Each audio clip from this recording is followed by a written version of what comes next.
back on this sixth night. The work does continue there, the crater and all that destruction downtown. Upon President Bush's return to the White House today from Camp David, he vowed to get the evildoers, saying they had made a terrible, terrible mistake in assuming that the U.S. would not take immediate action. Pablo Guzman is here now with the latest on the investigation. We have arrests and arrest warrants. Pablo?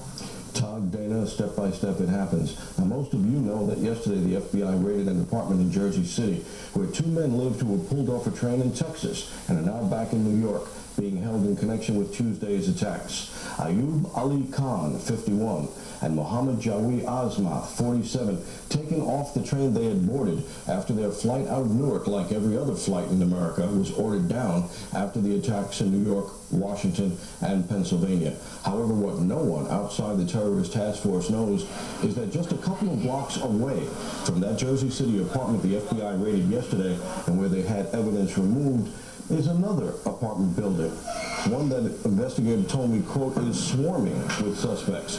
Suspects who I'm told were cheering on the roof when they saw the plane slam into the Trade Center. Now, police were called to the building by other neighbors and found 8 men celebrating, 6 of them tenants in the building. The FBI and other terrorist task force agencies then arrived, and the older investigators on the task force recalled that they had been to this building before, 8 years ago, when the first World Trade Center attack led them to Sheikh Omar Abdul Rahman, whose Jersey City mosque lies between the two buildings getting attention today. And the older investigators remembered that suspects who eventually got convicted for the first Trade Center case, followers of Sheikh Rahman, lived in the building where these same 8 men were celebrating the destruction that they saw from the roof. Calling this a hot address, the task force investigators ordered everyone detained. And they saw something else, a model of the Trade Center on the roof, along with sets of binoculars, the kind of model used by an architect or an engineer for a presentation, an investigator told me. They knew, he said, that the planes were going to hit, and they wanted a ringside seat.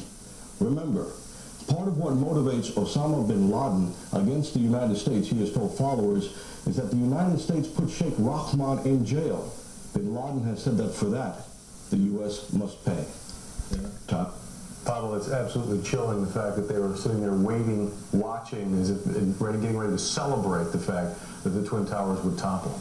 You know, the first investigators on the scene, after the first police, and even the first FBI agents didn't realize the scope of what happened. They thought maybe these guys thought they were cheering a fireworks display. But when the other investigators saw the model, saw the binoculars, and remembered that address and what it really meant to the first Trade Center bombing, that's when they said, we've got to grab everybody. All right, Pablo. Thank you. Pablo Guzman. A lot of people